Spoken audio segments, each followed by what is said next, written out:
Même si on voulait faire un film sur le football, les gars, on n'aurait jamais eu l'idée d'écrire une histoire comme ça. Je sais pas si on se rend compte, les gars. Quand on prend du recul et qu'on y réfléchit, quand dans quelques années on prendra du recul et qu'on en reparlera, on se dira non, c'est pas possible, on n'a pas pu vivre ça quand même. Yamal, bébé, qui se fait prendre son bain par Messi. Messi, le meilleur joueur de sa génération, pour pas dire le meilleur joueur de l'histoire. Et Yamal, juste derrière, quelques années plus tard, qui arrive, peut-être sûrement ce qui sera aussi le meilleur joueur de sa génération. Et c'est pas fini. Et les deux vont se retrouver en finale. L'un pour sa dernière Coupe du Monde et l'autre pour sa première Coupe du Monde.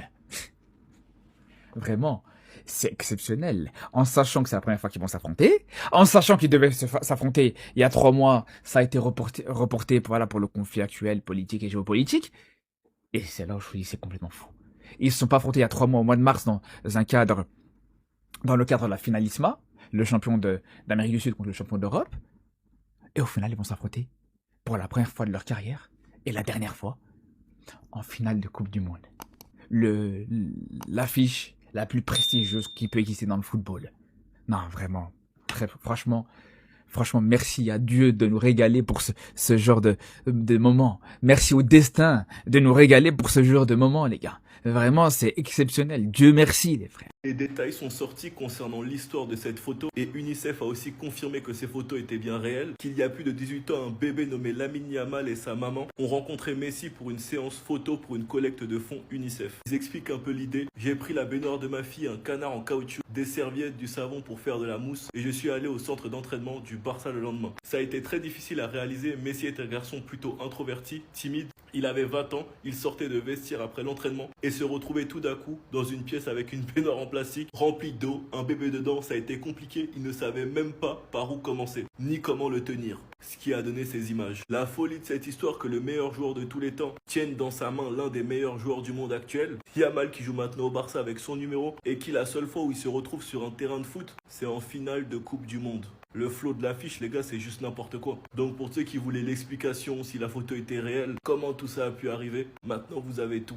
Reste à voir qui l'emportera en finale de Coupe du Monde. Donc vous les gars, vous en pensez quoi? Ramenez-vous sur Snap Arts en une. Attendez, caméraman, photographe, les supporters des deux équipes, espagnols, argentins, avec vos big téléphones, le staff technique, les remplaçants, accompagnés de vos big téléphones, l'arbitre inclus, avec sa big caméra ici, je vous mets la photo, en sachant qu'on parle quand même d'un storytelling incroyable qui paraît juste irréel, où Messi il avait donné un bain à Lamine Yamal il y a 19 ans, en rappelant également que Lionel Messi avait déclaré il y a quelques mois concernant Lamine Yamal, il me rappelle moi plus jeune, et pour finir avec la cerise sur le gâteau, Lamine Yamal qui a déclaré il y a quelques jours, j'espère l'affronter en finale. Si dimanche soir à la fin du match Espagne-Argentine, Lamine Yamal, Lionel Messi, on n'a pas au minimum les meilleures photos de l'histoire entre ces deux-là, sachez-le mais vous serez tous coupables. Je sais pas il y aura combien de personnes dans le stade, mais vous serez tous coupables. Car en fait là on parle pas d'un simple match. Là on parle d'un match d'anthologie, on parle d'un match d'histoire, on parle d'un storytelling qui est légendaire et je sais même pas si dans l'histoire du football on a déjà vu ça. Et il y a personne normalement qui est censé venir gâcher ce moment-là. Donc vous avez intérêt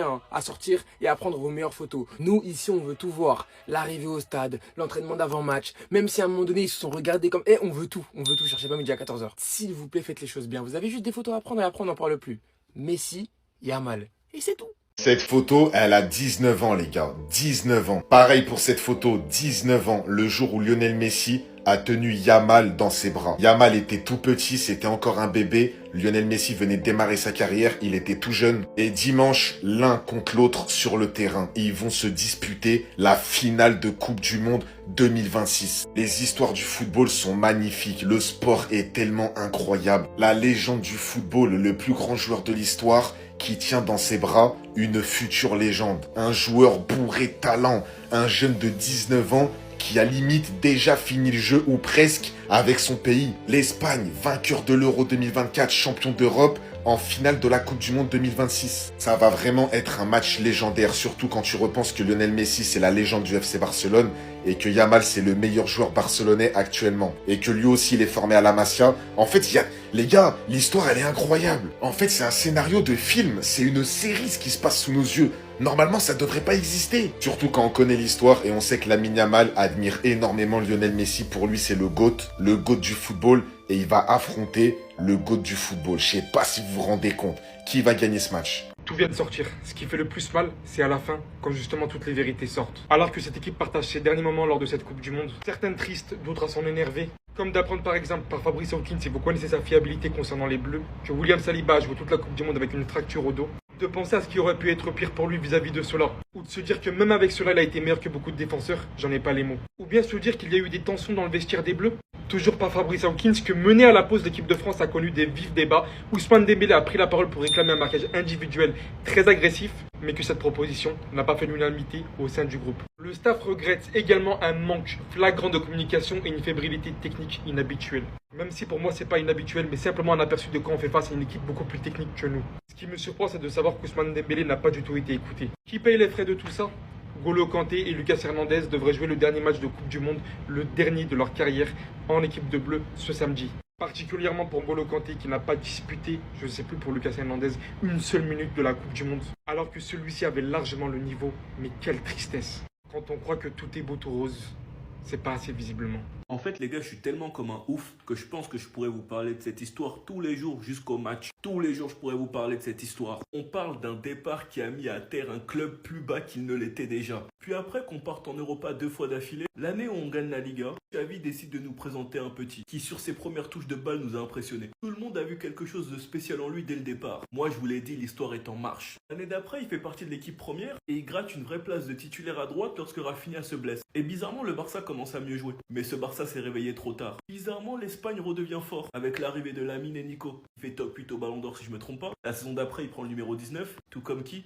Messi. Cette photo sort de nulle part, on se demande si c'est de l'IA, si c'est la vérité, et son père prend la parole et nous explique que cette photo elle est vraie. Et il y a plein de photos qui sortent, des comparaisons qui se font de plus en plus. Il termine deuxième au Ballon d'Or, il choque la planète en demi-finale de LDC. L'année d'après, il prend le mythique numéro 10 au Barça. L'Espagne a gagné l'Euro, l'Argentine la Copa. On attendait juste la finalissima, qui a finalement été annulée. Début de Coupe du Monde, poste de Lamine, avec la moitié du maillot de Messi, la moitié du maillot de Yamal. Il se retrouve en finale de Coupe du Monde. Une finale que Yamal avait d'ailleurs réclamée, en Argentine-Espagne. Plein de joueurs du Barça qui rêvaient de jouer avec Messi, qui ont finalement joué contre lui. Messi qui déclare qu'il aime Barcelone, il connaît beaucoup d'Espagnols et surtout des joueurs du Barça. Cette histoire, les gars, elle est juste trop belle.